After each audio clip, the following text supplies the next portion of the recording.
Bem, pessoal, vamos de BTC no fim de tarde aí no Brasil, aqui na Espanha, 22 horas e 14 minutos.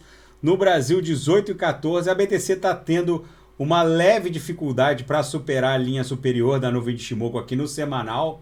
Vocês vejam que a gente encontrou esses dois topos aqui de um passado recente, o topo de 9 e 10 de fevereiro, que impôs o início dessa corretiva, depois o topo de 15 de fevereiro, que também acabou sendo a derrocada final dessa corretiva, que levou a BTC para a mínima de 34.322. Então essa região está na memória do mercado.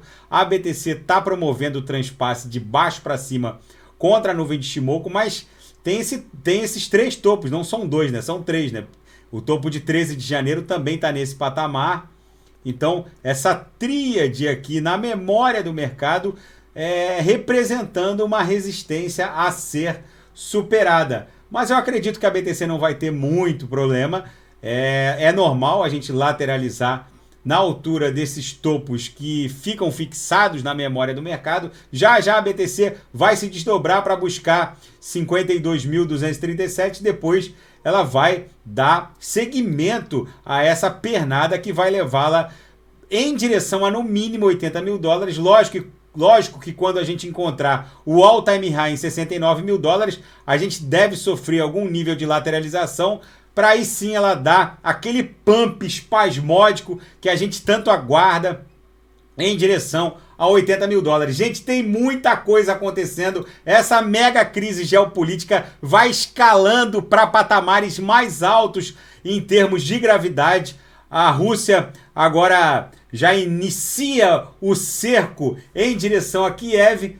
Os Estados Unidos estão com receio de que as sanções impostas ao sistema financeiro russo sejam dribladas por meio do mundo cripto. Agora a Janet Yellen, a secretária do Tesouro norte-americano, foi instada por senadores para que a Rússia não drible as sanções por meio do mundo cripto, mas a gente sabe que, logicamente, isso não é possível, já que o mundo cripto ele é descentralizado. Não tem como impedir um ente estatal russo, de emitir, por exemplo, uma stablecoin numa rede Tron, numa rede Polkadot Kusama, e promover o swap dessas stablecoins numa DeFi por BTC, por ETH, enfim. Obviamente não é possível impedir que o mundo cripto seja uma alternativa financeira para o sistema financeiro russo como um todo.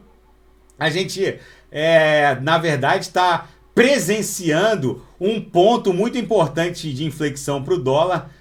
Tem um artigo muito interessante na Bloomberg hoje sobre esse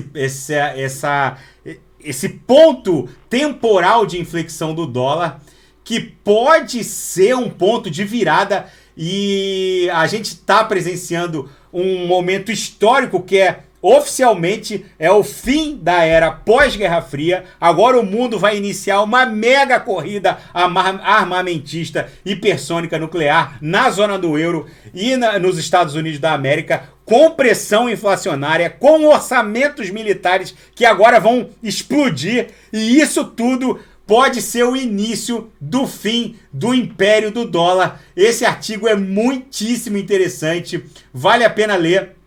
Em outras palavras, esse artigo dá conta de que o império da libra esterlina teve início também num conflito na crise de Suez.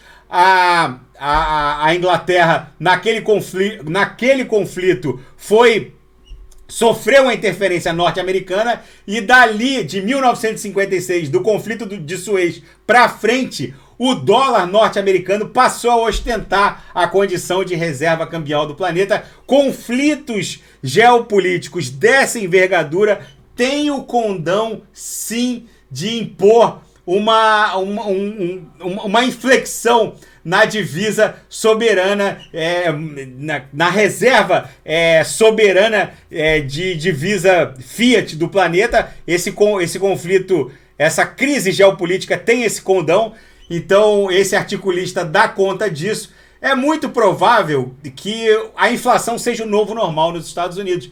Os Estados Unidos agora, com essa inflação de 7,5 pontos percentuais de 2022 e com esse propalado a 5 aumentos sucessivos de 0,25 anunciado pelo Jeremy Powell do Federal Reserve, vão deixar os Estados Unidos com uma taxa negativada de juros em nível recorde.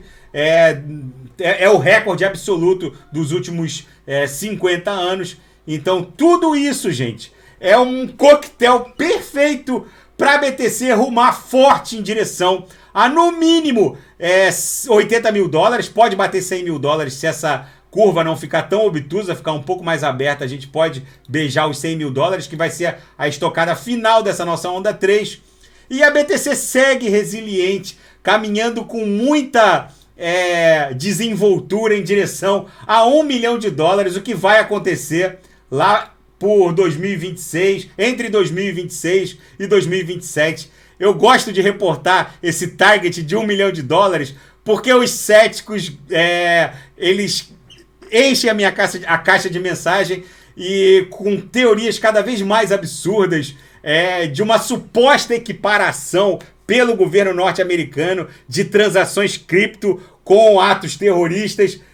Eu me divirto, porque como que o governo norte-americano vai restringir operações cripto? Só se ele vier aqui desligar o meu computador, desligar bilhões de computadores mundo afora, o computador do Joãozinho, da Mariazinha, justamente porque não existe nenhum ente que centralize essas transações. Essas transações acontecem justamente porque os atores dela são completamente descentralizados e, obviamente, não é possível reprimir, restringir transações em blockchain diretamente na rede. Então, é bizarro os argumentos dos céticos, mas, enfim, fica esse registro. O que a gente está presenciando também com esse ceticismo de alguns, é um verdadeiro darwinismo mercadológico. Só vai sobreviver quem efetivamente tem a consciência e consegue fazer a leitura correta dessa movimentação, não só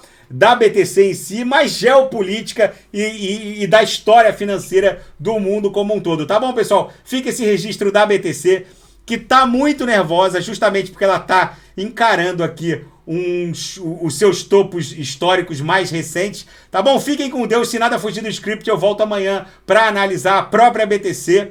E quem quiser sugerir alguma análise, é só colocar nas mensagens abaixo. Fiquem com Deus. Até amanhã. Grande abraço.